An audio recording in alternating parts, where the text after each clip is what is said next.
What we're doing here today is trying to sell some Doble books.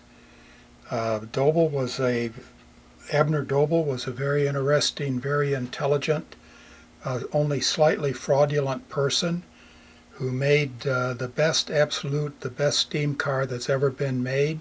He made fewer than 50 of them back in the 1920s, some of which are still in existence. They were for many years considered to be magical. At this time, they're a real collector's item, going for from $1.5 million on up per vehicle at this time.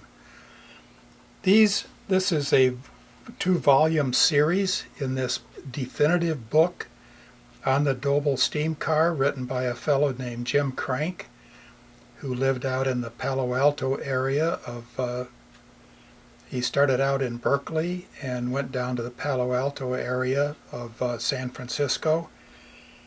And during this time, Crank got acquainted with everybody who was anybody. He mostly hung around Bill Bessler's shop. Bill Bessler had taken over the Doble shop that was just south of Berkeley, California.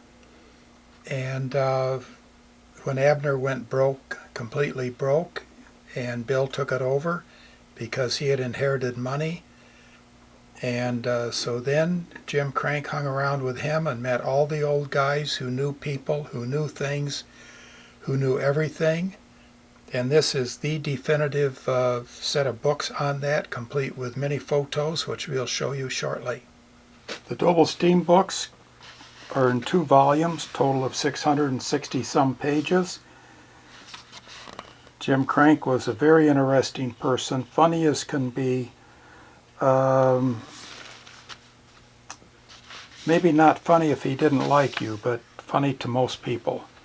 He spent years researching, collecting photos, remembering all the old interviews he had had with the people who had been around.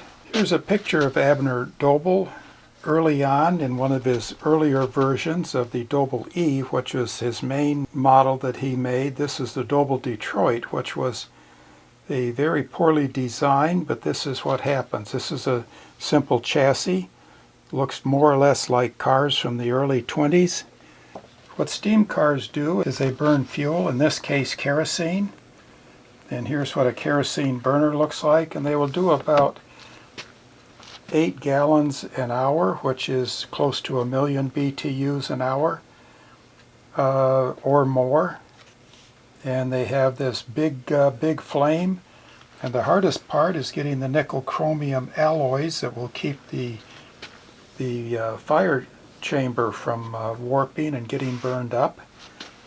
So what steam does is takes the heat from a fire, turns it into steam, and steam then, under about 1,000 psi pressure, runs the pistons.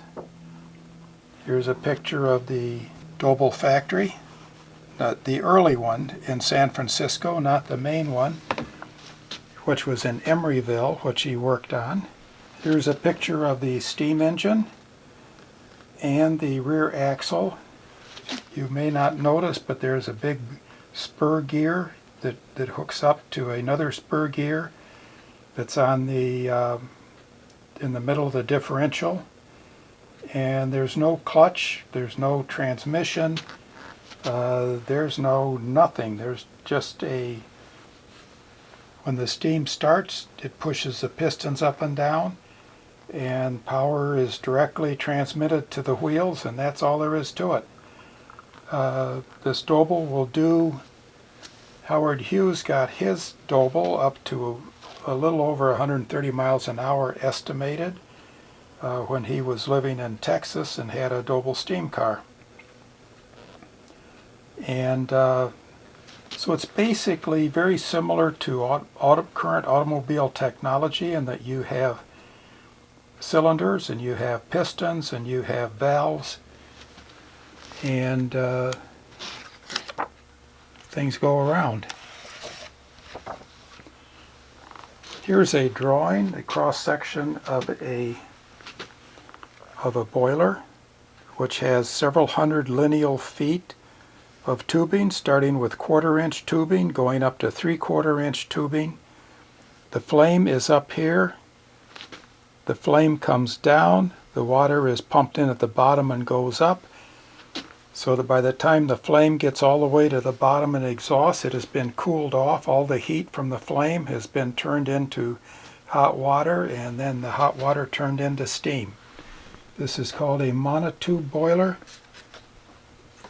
and it is considered to be almost magical because it is a great improvement on the regular boilers that Stanley had and many other people had, locomotives had, which were basically fire tube boilers. Abner was not the person who invented that monotube boiler, but he perfected it and popularized it. Here's a photo of the factory with assembly going on of a number of the Doble cars being put together. Abner never did have enough money to go into true mass production, and he was making everything by hand, and it was quite time consuming and quite expensive, so he never really made a lot of money.